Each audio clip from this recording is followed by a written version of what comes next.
অনেকের দেখলাম বাবা মা পাশের রুমে আছে, চুয়ে চুয়ে চিলাই চিলাই পড়তেছে। বাবা মা চলে গেছে, মোবাইলটা খুলে কি করতেছে, মোবাইল স্ক্রল করতেছে।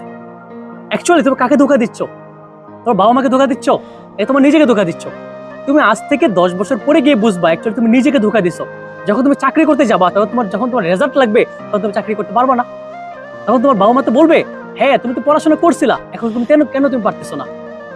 অ্যাকচুয়ালি নিজের সাথে নিজে তুমি কি করতেছো, বিট্রে করতেছো। আর সবচেয়ে বড় যে ধোকা দিতেছো, কাকে দিতেছো ধোকাটা? বাবা মাকে ধোকা দিতেছো। কারণ কি, এত কষ্ট করে তোমার জন্য পরিশ্রম করে, এত নিজে ভালো কিছু না খেয়ে তোমার জন্য নিয়ে আসে, নিজে ভালো কাপড় চোপড় না পরে তোমাকে ভালো কাপড় চোপড় পরায়, সবসময় তোমার কথা চিন্তা করে। কেন তুমি তাদের কথা চিন্তা করো না? কেন, হোয়াই? তারা তোমার কাছ থেকে কি চাই?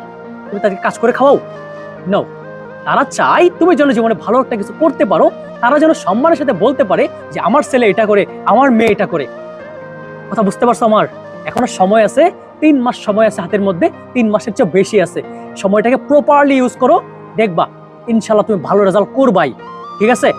প্রতিনিয়ত মোটিভেশনাল টাইপের ভিডিও পেতে অবশ্যই কমেন্টে কিছু একটা লেখো, আদারওয়াইজ বুঝবো না যে তুমি ভিডিওর পুরোটা দেখছো।